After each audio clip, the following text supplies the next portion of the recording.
জুলাই গণঅভ্যুত্থানের পর নিষিদ্ধ হওয়া আওয়ামী লীগ আবারও বাংলাদেশের রাজনীতিতে প্রভাব বিস্তার করতে শুরু করেছে, এমন বিস্ফোরক মন্তব্য করেছেন অন্তর্বর্তী সরকারের সাবেক উপদেষ্টা মাহফুজ আলম।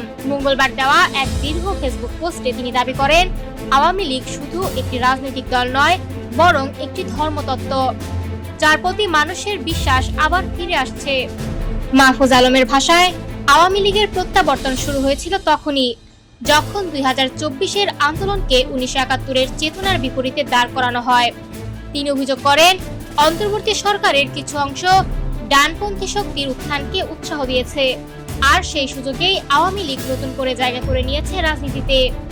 তিনি আরো বলেন, গত 17 বছরে নির্যাতিত মানুষ যখন আইনের শাসনের বদলে মব জাস্টিসে আনন্দ খুঁজতে শুরু করলো, তখন থেকেই আওয়ামী লীগের ফিরে আসার পথ তৈরি হয়েছে। মসজিদে ভিন্নমত দমন এবং সংখ্যালঘু হিন্দুদের ওপর নির্যাতনের ঘটনায় নীরবতা, এসবকেও তিনি আওয়ামী লীগের পুনরুত্থানের কারণ হিসেবে উল্লেখ করেন। মাহফুজ আলমের দাবি, দেশের ধর্মনিরপেক্ষ মানুষ ডানপন্থার উত্থান নিয়ে আতঙ্কিত হয়ে পড়েছে।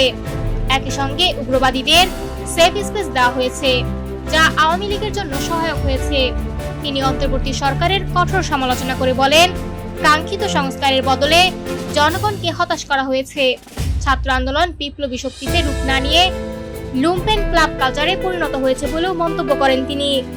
পোস্টের শেষ দিকে মাহফুজ আলম বলেন, মিডিয়া, সংস্কৃতি, বিশ্ববিদ্যালয় ও বিচার ব্যবস্থাকে রাজনৈতিক বার্গেনিং এর হাতিয়ার বানানো হয়েছে, আর এসব কারণেই আওয়ামী লীগ ধীরে ধীরে আবারও রাজনীতির কেন্দ্রে ফিরে এসেছে।